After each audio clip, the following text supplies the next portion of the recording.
now be an opportunity for silent prayer or meditation.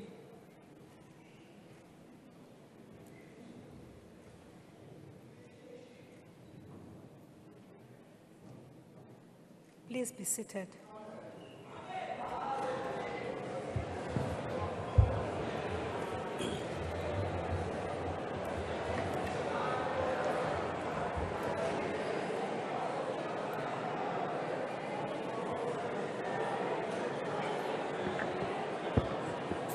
Order.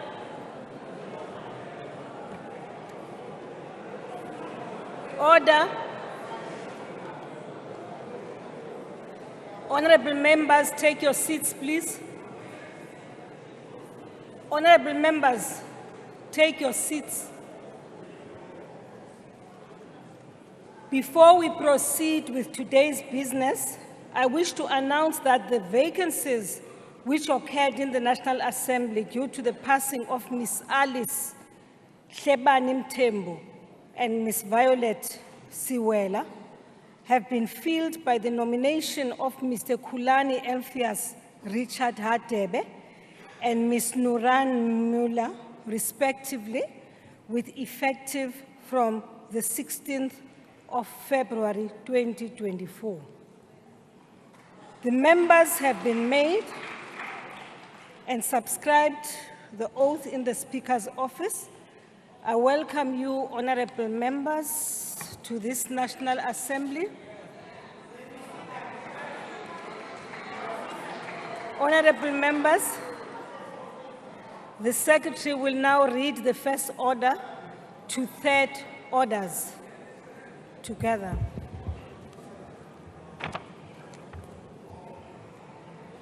Orders of the day: Introduction, Appropriation Bill, and the tabling of the Division of Revenue Bill. The second order: Introduction, Second Adjustment Appropriation 2023-2024 Financial Year Bill. The third order of the day: Introduction, Gold and Foreign Exchange Contingency Reserve Account Defrayal Amendment Bill. The Honorable the Minister of Finance.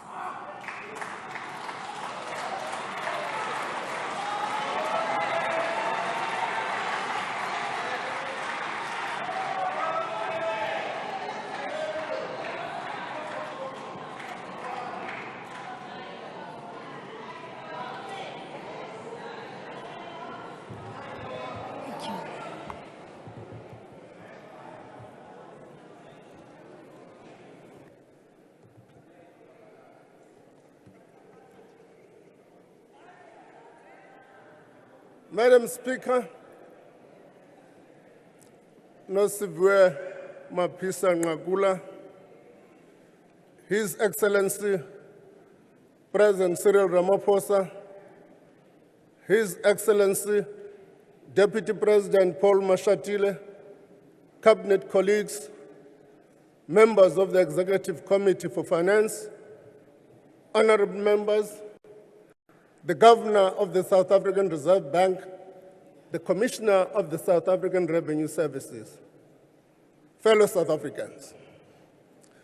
Madam Speaker, according to two prominent economists, Alberto Alsenia and Danny Rodrigues, they had this observation to say, and I quote, "A crude distinction between economics and politics would be that economics is concerned with expanding the pie, while politics is about distributing it." The point, Madam Speaker, is that the size and quality of the national pie is what informs and ultimately determines the realization of the political imperative of redistribution. Our mission over the past 30 years has been to restore both social and economic justice for our nation and to decisively address the inequality that was the hallmark of the system of discrimination and dispossession. The budgets we've tabled since 1994 have been about securing the goal of growing the economy so that we can do more to address the inequalities and deprivation that still scar our society and undermine the promise of democracy. So it is with a great sense of privilege and purpose that I stand before you to present the last budget of the 6th Democratic Administration.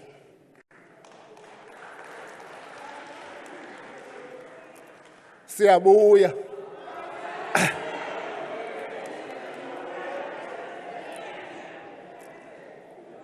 Madam Speaker, I therefore table the following documents before this House.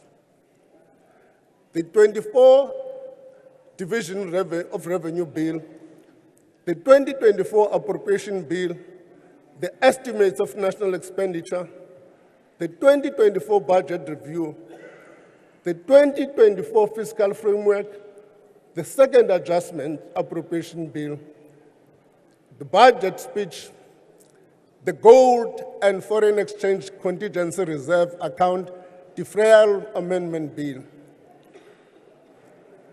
Allow me to begin, Madam Speaker, with the global outlook. Global growth is forecast to increase from 3.1% this year to 3.2% in 2025. The moderate improvement is due to growth in the United States and several large economies.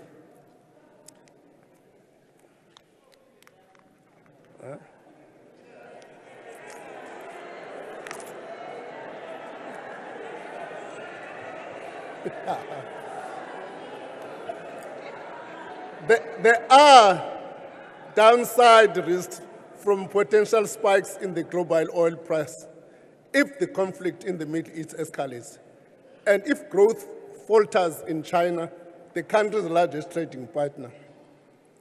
Despite improved global outlook for 2024, South Africa's near-term growth remains hamstrung by lower commodity prices and structural constraints.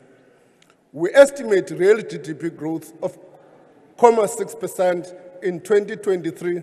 This is down from 0.8% growth estimated during the medium-term budget policy statement. The revision is due to weaker than expected outcomes in the third quarter of 2023, particularly in household consumption and fixed investment. Between 2024 and 2026, growth is projected to average 1.1%. The growth outlook is supported by the expected easing of power cuts as new energy projects begin production and as lower inflation supports household consumption and credit extension. But there are also risks to the domestic outlook. These include persistent constraints in electricity supply, freight rail and ports, and higher sovereign credit risks. Our challenge, honorable members, is that the size of the pie is not growing fast enough to meet our developmental needs. As such, our fiscal strategy to support economic growth reduce risks to the economy while ensuring fiscal sustainability. Compared to a year ago, the budget deficit for 2023-24 is estimated to worsen from 4% to 4.9% of GDP. The higher budget deficit means that debt service costs in 2023-24 have been revised higher by 15.7 billion to 356 billion. Debt service costs will absorb more than 20% of revenue. To put this into perspective, spending on debt service costs is greater than the respective budgets of social protection, health, or peace and security. For this reason, honorable members, we are strengthening our strategy and sticking to our fiscal goals. A net reduction of 80.6 billion in non-interest expenditure is being implemented over the medium term. At the same time, revenue has been revised up by 45.6 billion over the medium term relative to the medium-term budget policy statement. And we have taken the decision to introduce a reform of the Gold and Foreign Exchange Contingency Reserve Account, also known as GFECRA. Taken together, even with the spending increases I will announce later, the national government gross borrowing requirement will decline from 457.7 billion in 2024 to 428.5 billion in 26-27. The deficit will begin to improve from 24-24 to an estimated 4.5% of GDP, reaching 3.3% by 26-27. Debt will now peak at 75.3% of GDP in 25-26. All of this puts us in a position to continue to protect core services. It allows 60% of non-interest spending to be directed to the social wage. It allows us to preserve capital spending. Compared to the medium-term budgetary policy statement, we are adding 57.6 billion to pay for the salaries of teachers, nurses, doctors, among many other critical services. Madam Speaker, as I mentioned earlier, in this budget, we're announcing a reform of the GIFEGRA. GIFEGRA is an account held at the Reserve Bank that captures gains and losses on the country's foreign currency reserve transactions. Simply put, if the rand strengthens against the US dollar and other reserve currencies, the account balance declines, and vice versa. The account balance has grown to over 500 billion over the years because the rand has depreciated over time.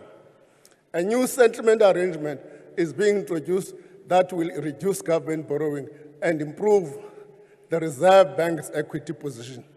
Ultimately, we are bringing South Africa closer to our peers and ensuring alignment to international best practices.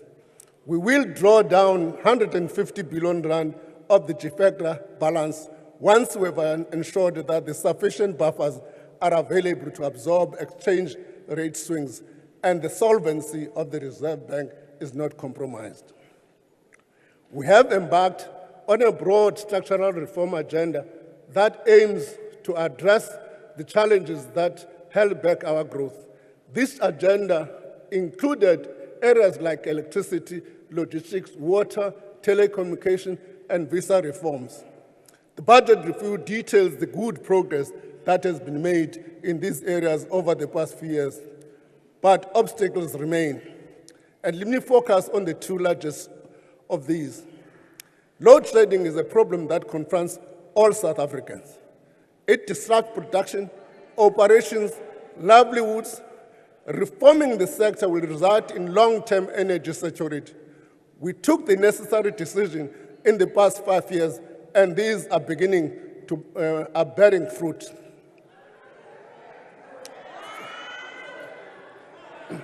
To promote further investment in renewables, this budget proposes an increase in the limit for renewable energy projects that can qualify for carbon offset regime from 15 megawatts to 30 megawatts.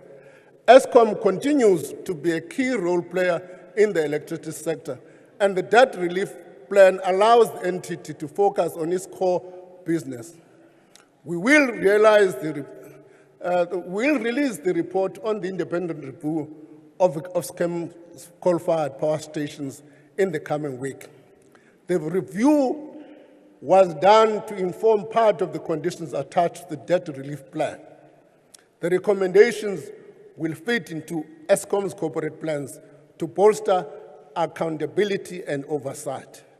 It is through the combination of private investment in new energy projects, rooftop solar installations, and improvements in Eskom generation fleet that load shedding will reduce and reliability and security of supply improve. In addition, to support these efforts, we're introducing a new 2 billion conditional grant over the medium term to fund the rollout of smart prepaid meters. This will begin with the municipalities that have been approved for debt relief. To address South Africa's increasingly unreliable logistics system, Cabinet approved the Freight Logistic Roadmap in December 2023. The roadmap outlines immediate steps needed to improve port equipment, locomotive availability, and network security. It also sets out a clear path for enhancing efficiencies, facilitating the introduction of competition, and leveraging financial and technical support of the private sector. In this regard, third-party access to the freight rail network will be introduced by May 2024. In ports, private partner has been secured to upgrade Pier 2 of the Durban Container Terminal. This should increase private investment in equipment, enhance technological capability, and improve operational efficiencies. Government has provided Transnet with a 47 billion guarantee facility to support the entity's recovery plan and meet its immediate debt obligation. Like ESCOM, the guarantees come with conditions. These conditions require Transnet to focus on its core activities and for the entity to introduce private sector partnerships. This will improve Transnet's sustainability and support the implementation of the roadmap. Madam Speaker, I'm proud to announce that as part of this budget, we're introducing fundamental and far-reaching reforms to infrastructure financing and delivery. The reforms are to optimize the infrastructure value chain to be effective and efficient. In this way, we will strengthen the public investment management and the associated value chain. We will also attract private sector participation. In this regard, we gazetted amendment to the PPP regulatory framework on for public comments early this week, Minister Kubai.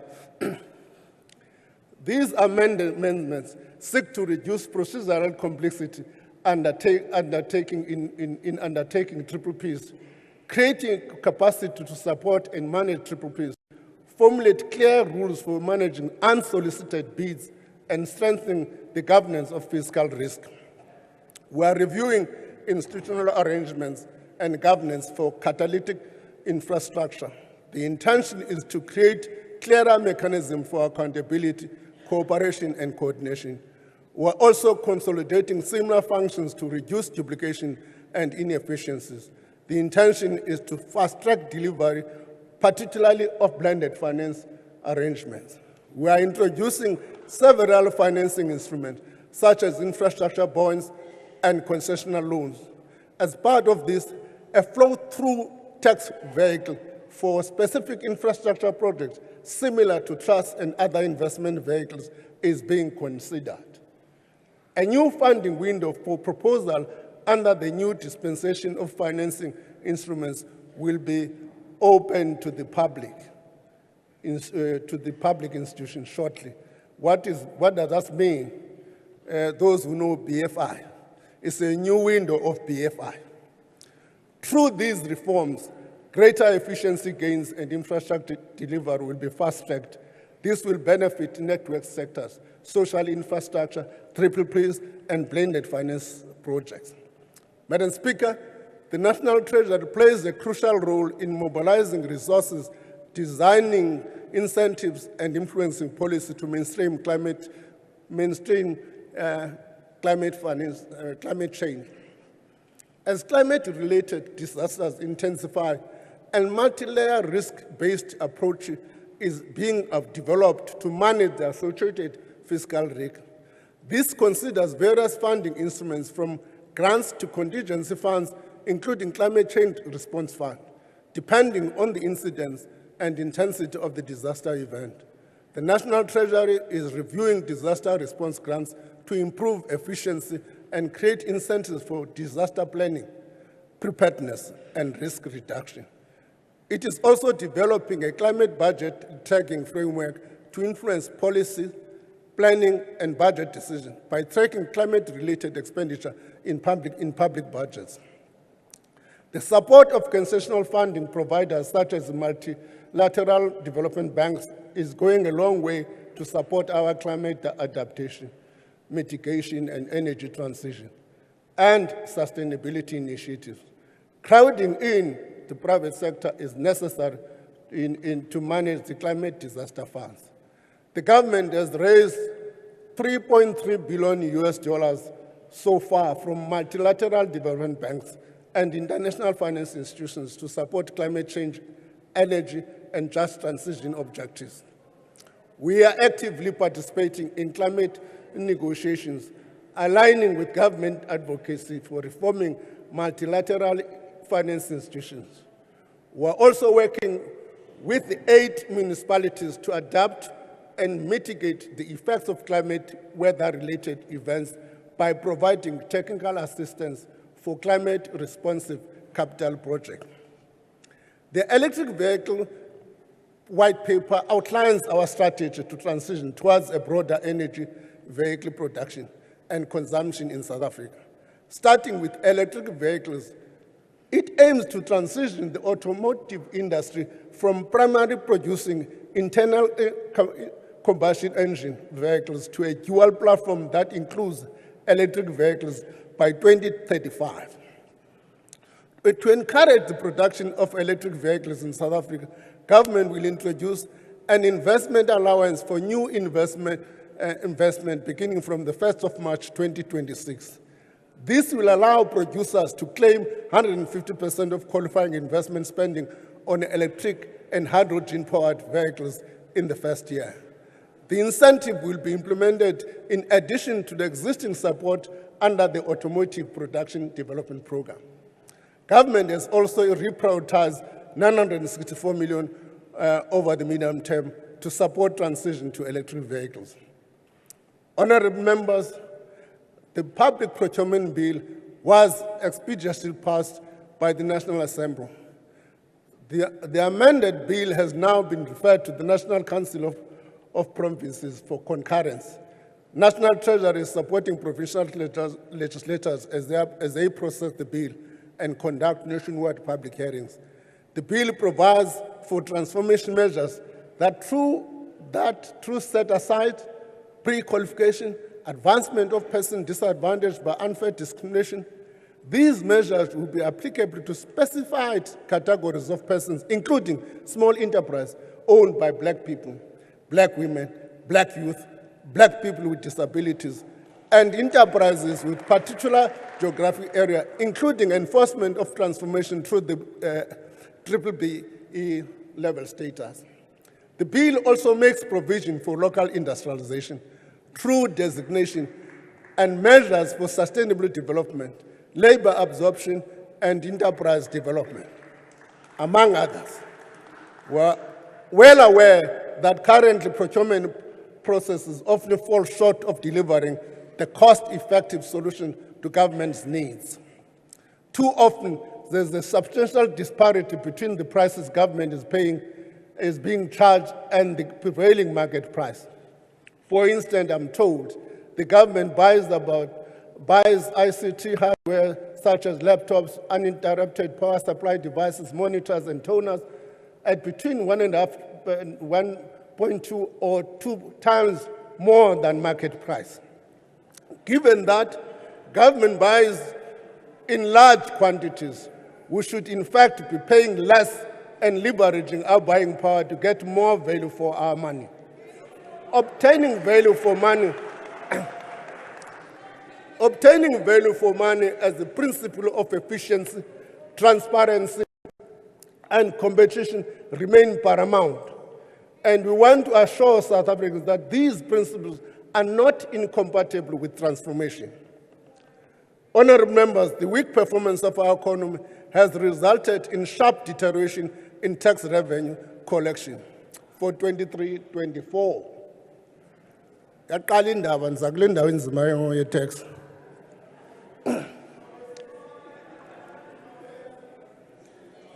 At 1.73 trillion, tax revenue for 23-24 is 56.1 billion lower than estimated in the 2023 budget.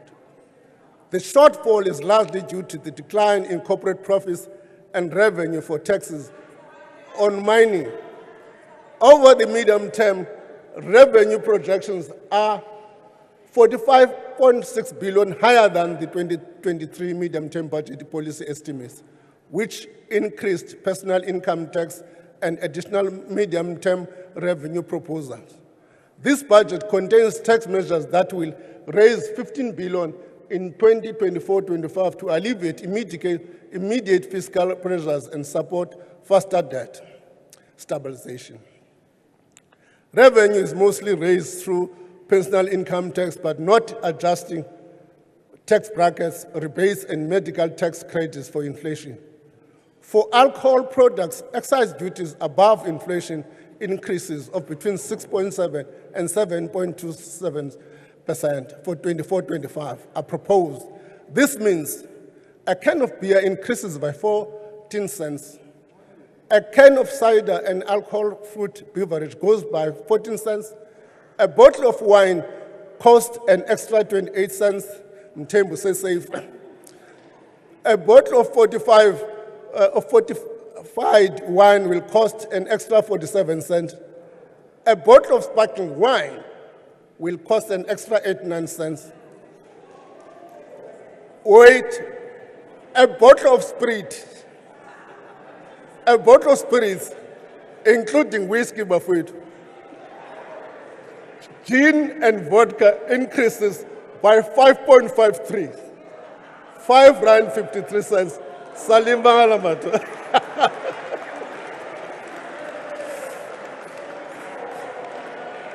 We're also proposing into no sbeto BE apho basinganxa. Ku whiskey nezinto sishayo BE uba ulapho ke na ulimele mfowethu. We're also proposing increased tobacco excise duty by 4.7% for cigarettes and cigarettes tobacco, and by 82% for pipe tobacco. This translates into R9.51 increase for cigars.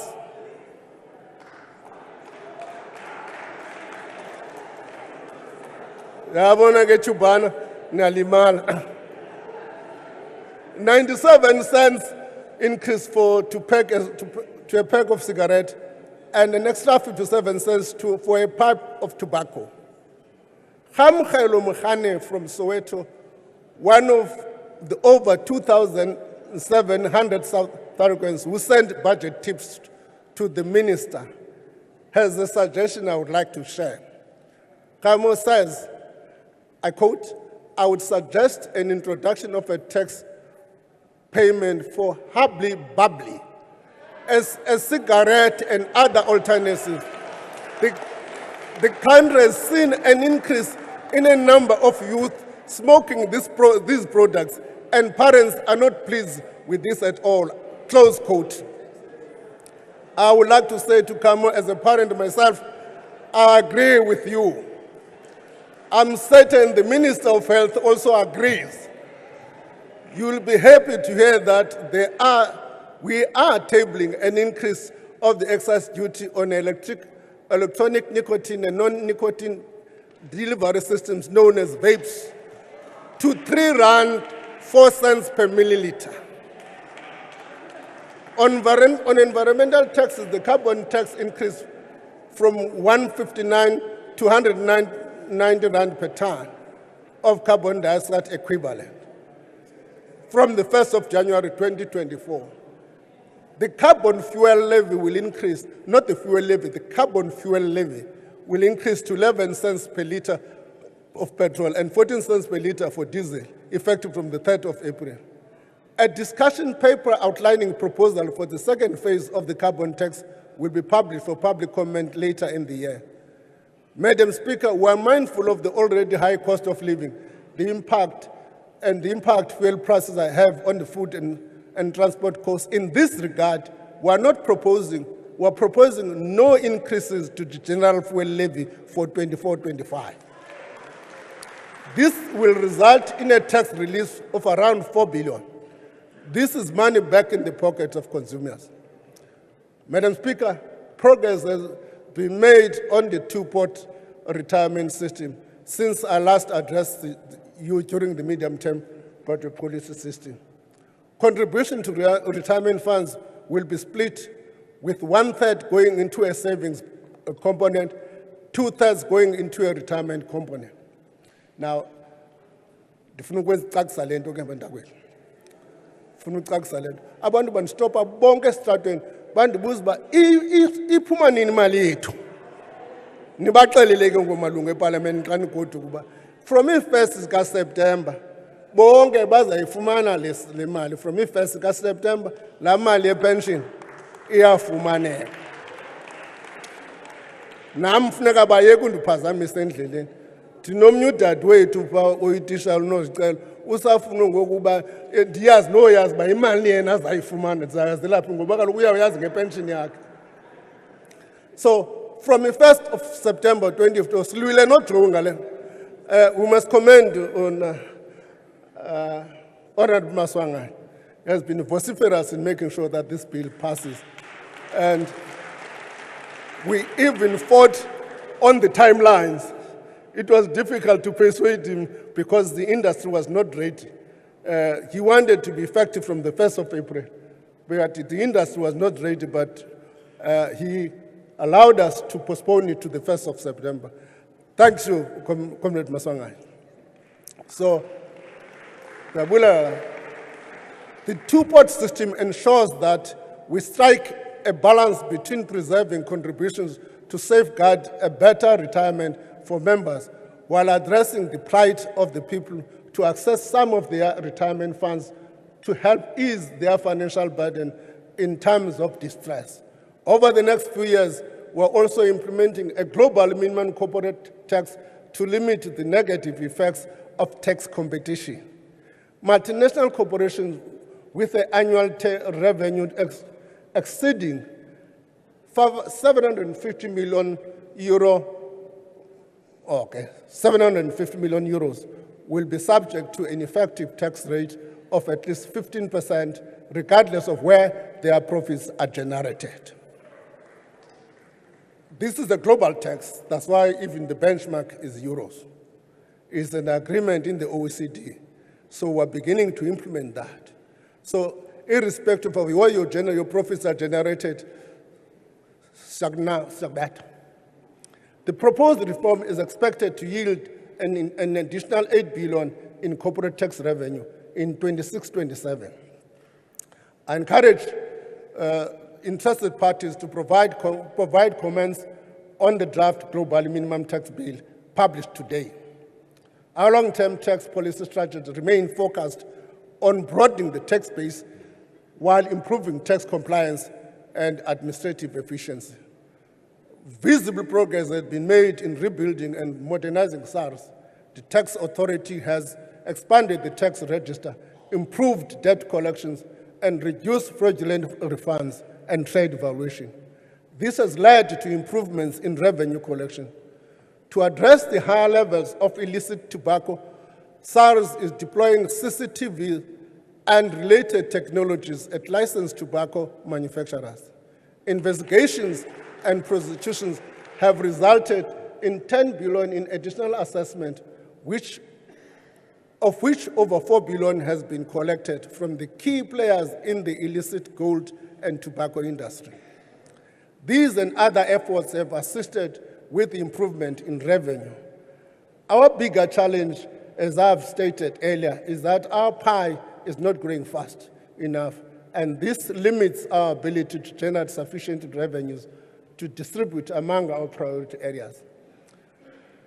Madam Speaker, at the time of the 2023 medium-term budget policy statement, when revenue collection had performed much worse than anticipated, departments had to reprioritize spending and absorb the wage increases within their baseline.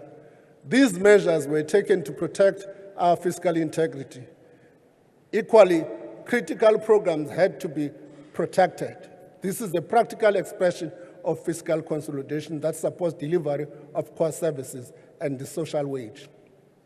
Since then, we have been able to reverse some of the fiscal consolidation announced at the time of the medium-term budget policy statement. In this budget, I'm able to announce that the education sector is allocated an additional 25.7 billion for the carry-through cost of the wage increase over the medium term.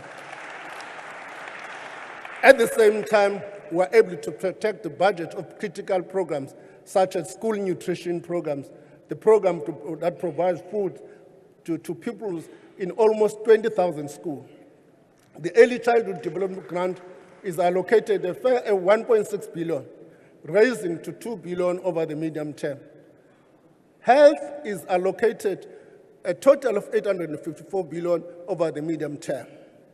These allocations include 11.6 billion to address the 2023 wage agreement, 27 billion for infrastructure, 1.4 billion for the NHI grant over the same period.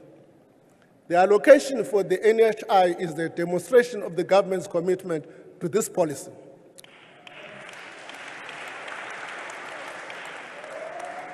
There remain a range of system strengthening activities that are key enablers of an improved public healthcare system that must be undertaken.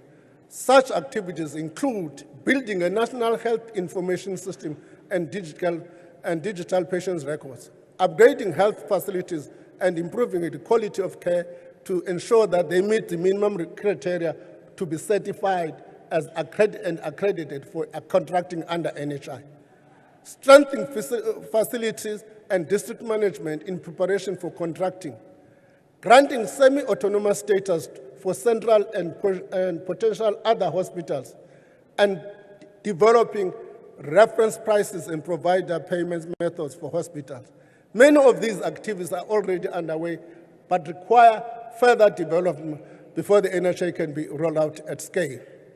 Madam Speaker, there's also been significant progress in improving access to public transport services for low-income communities. The Rail Recovery Program of the Passenger Rail Agents of South Africa is continuing with 27 corridors reopened by December 2023.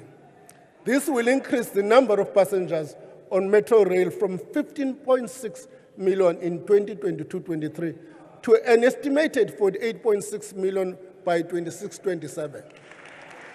To ensure the effective discharge of office duties during elections and its other responsibility beyond the polls, the Independent Electoral Commission is allocated 2.3 billion. The police and the defense, purely for the elections. The police and the defense, purely for the elections, are allocated an additional 350 million to support the elections. A further 200 million will be allocated for political party funding as political parties prepare for the general elections. Government also supports resettled farmers through land redistribution and tenure reform programs, which have been allocated 6 billion over the medium term. To keep pace with inflation and increase access, permanent social grants are increased. Let me just pause and say,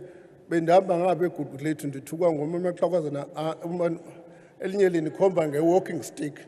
Uthi wena kakuhlukane nosinyusela nge-20 rand. So I want to assure la gogo ukuthi mna generous anzomnyusela nge-20 rand. We are giving them an increase of 100 rand to the old age grant. Water veteran, disability care and grants. This will be split in 90 rand effective from April and 10 effective from October. 50 rand increase for the foster care and 20 rand increase to the child support grant. Order. We are Order, sensitive to the increase in the cost of living for nearly 19 million South Africans who are really rely on these grants to make ends meet. In this regard, we have done as much as the fiscal envelope allows. Work is currently underway to improve the COVID-19 social relief of distress grant.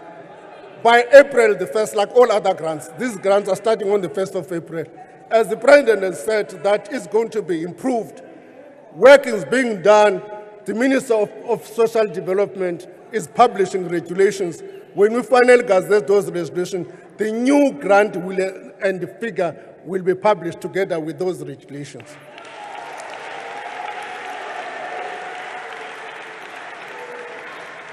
These improvements will be within the fiscal framework. For the extension of the grant beyond 2025, we have made the point that it may have to find some revenue source for it. Park. We have also made provision for key initiatives aimed at job creation. 61.4 billion is allocated for employment program over the medium term. 7.4 billion has been identified for the Presidential Employment Initiative. Government is also prioritizing fighting crime and corruption with a focus on enhancing law enforcement agency. Mamela, I was in that going on. If facts is on the table, we're doing the work. We're doing the work.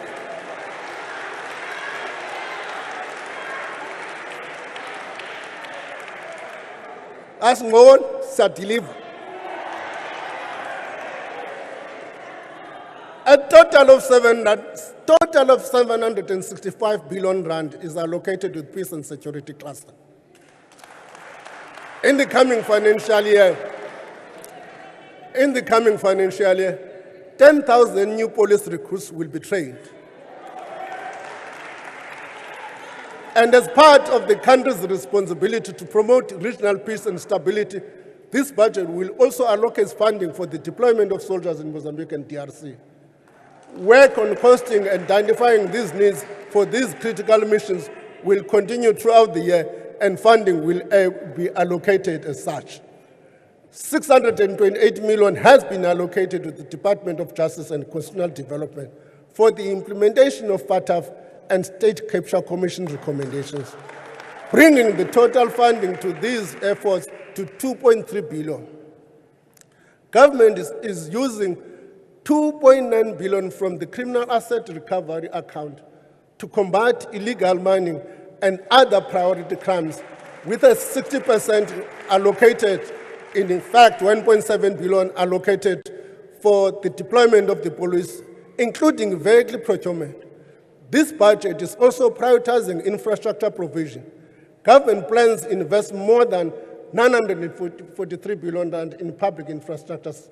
Spending will support refurbishment and maintenance of existing assets and the building of new infrastructure.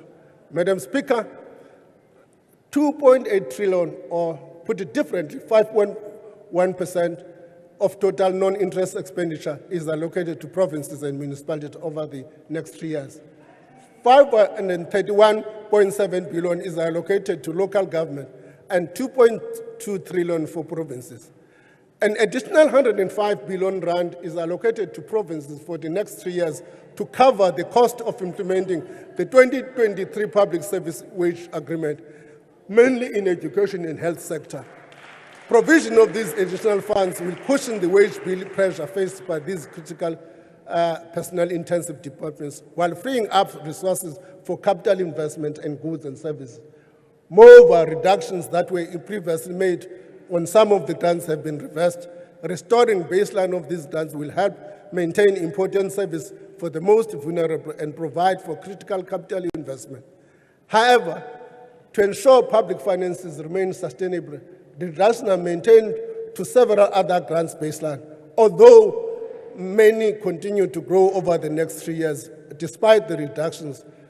Regarding municipalities, an additional 1.4 billion is provided for municipal disaster recovery grant to fund the repair and reconstruction of infrastructure damage by the tragic floods of 2023.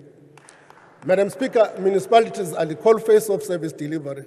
Sadly, an unacceptable number of them are experiencing weaknesses in governance, financial management, and service delivery. To address these challenges and to transform municipalities into engines of growth, we have adopted a multi-pronged approach. It focuses on tightening budget processes, ramping up oversight, increasing the skills and capacity of municipal employees, and driving investment in maintaining and building infrastructure. Madam Speaker, this year the country hosts the annual meetings of the New Development Bank, which will happen for the second time since formation of the BRICS Bank. In 2025, South Africa takes on the presidency of the G20, following that of Brazil and India. Before that, South Africa's G20 president is an opportunity for us to advance the most pressing economic and developmental and financial issues that face poor and developing countries. As President Ramaphosa rightly stated in his State of the Nation address, our goal is to place Africa's development at the top of the agenda when we host the G20 in 25.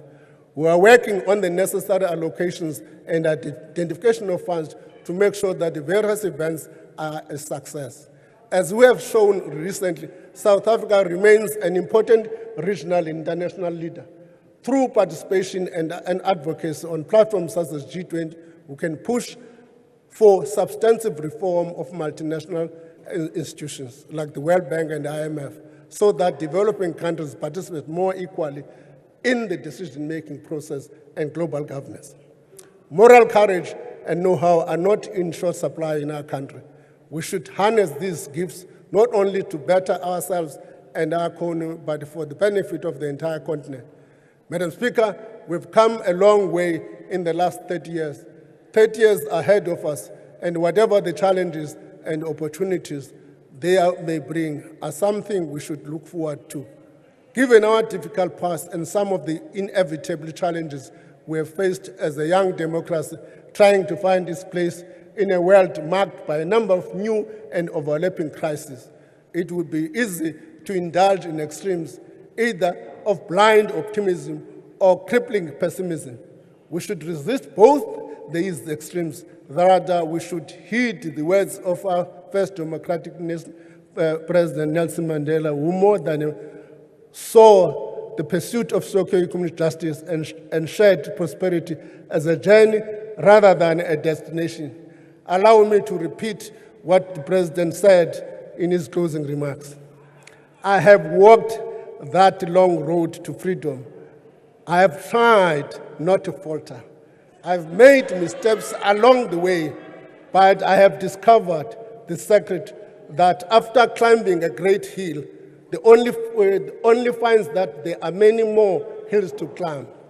I've taken a moment to rest and to steal a view of the glorious vista that surrounds me. To look back to the distance I have come, but I can only rest for a moment, for with freedom comes responsibility. I dare not linger, for my long walk is not ended. In the land. Madam Speaker, as I conclude, I want to remind South Africans that the message they should take away from this budget. Government is making the most out of its way with limited resources. We continue to support economic growth, reduce growth of government debt and the cost of debt, allocate more funds for core services, and provide the social wage. I'm grateful to the President and Deputy President for their continued support and leadership.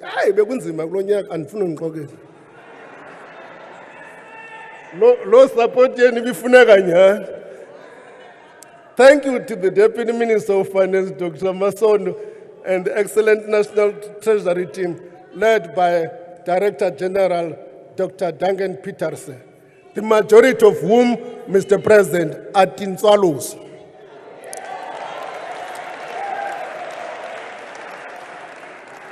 Thank you to the Commissioner of the South African Revenue Services and the Governor of the South African Reserve Bank. Thank you to my colleagues, the ministers in the committee of the MINCOM Board and in the Budget Council, who shared the heavy load of the tough decision that may to sustain the public finances. To Parliamentary Command, my chairperson, Honorable Maswanganye, Honorable Telezi, of course, and to my wife and family, your love, support, and forbearance are daily inspiration. Lastly, thank you to you, each and every one of South Africans, and those who have been sending messages encouraging. I thank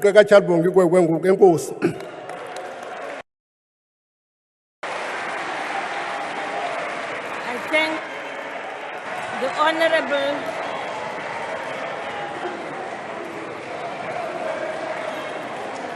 I thank the Honorable, the Minister of Finance.